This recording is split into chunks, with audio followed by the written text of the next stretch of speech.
रशीद चाचा पहले शंभूनाथ, करीब 60 साल का बुजुर्ग, नरम स्वभाव, सबका प्यारा। लोग उसे रशीद चाचा कहते हैं, पर असलियत ये है कि वो एक ऐसा आदमी है जिसने अपनी पहचान, अपना मुल्क, सब कुछ छोड़ा ताकि एक ऐसे गुनाह से बच सके जो उसने किया ही नहीं था। एसएचओ जमील सूमरो, कराची के सदर मार्केट थाने का सख्त लेकिन ईमानदार पुलिस अफसर, सच की तलाश में पागल। उसके पिता की मौत एक रहस्यमय केस में हुई थी और वो केस आज तक उसे चैन से सोने नहीं देता। डीसी हीना सईद, स्मार्ट, आत्मविश्वासी और इंसाफ पसंद अफसर।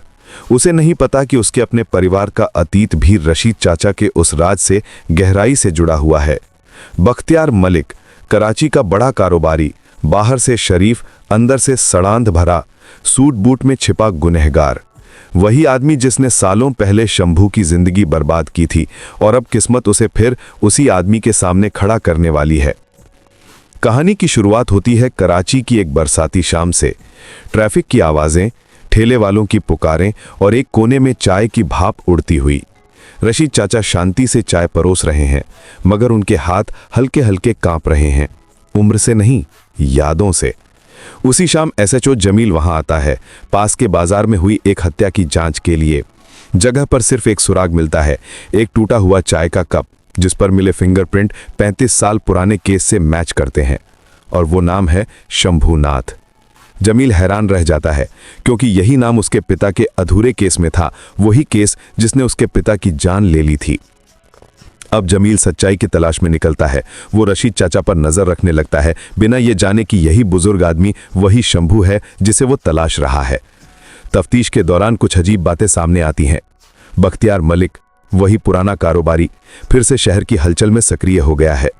डीसी हीना सईद को अपने पिता की पुरानी फाइलों में उसी नेटवर्क का जिक्र मिलता है, और धीरे धीरे रशीद चाचा की पहचान खुलने लगती है।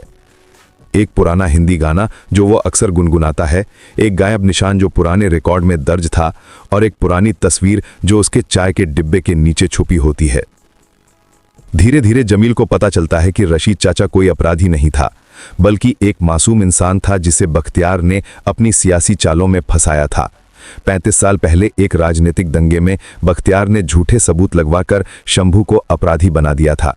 अपनी जान बचाने के लिए शंभू ने सीमा पार की और रशीद बनकर कराची में नई जिंदगी शुरू की। जब जमील पूरी सच्चाई जान लेता है तो उसके सामने दो रास्ते होते हैं।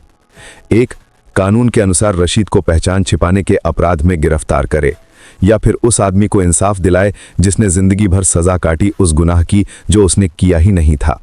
फिर आता है अदालत का दृश्य, जहां हिना सईद, जमील और रशीद तीनों सच्चाई के सामने खड़े हैं। रशीद सब कुछ स्वीकार करता है, लेकिन खुद को बचाने के लिए नहीं, बल्कि सच्चे अपराधी बख्तियार मलिक के गुनाहों को उजागर करने के लिए। अंततः बख्तियार के सारे गुनाह सबूतों के साथ सामने आते हैं। उसका साम्राज्य गिर जाता है और रशीद चाचा की आंखों में शांति लौट आती है। वो जमील की तरफ देखकर मुस्कुराता है और धीरे से कहता है, बेटा, सच कभी मरता नहीं, वो बस इंतजार करता है किसी बहादुर इंसान का जो उसे जिंदा करे। सुबह का उजाला, कराची का आसमान साफ। रशीद चाचा आखिरी बार चाय बनाता है। चाय की खुशबू हवा में घुल जाती है। दूर से फिर अजान की आवाज आती है, इस बार सुकून के साथ, जैसे इंसाफ हो गया हो।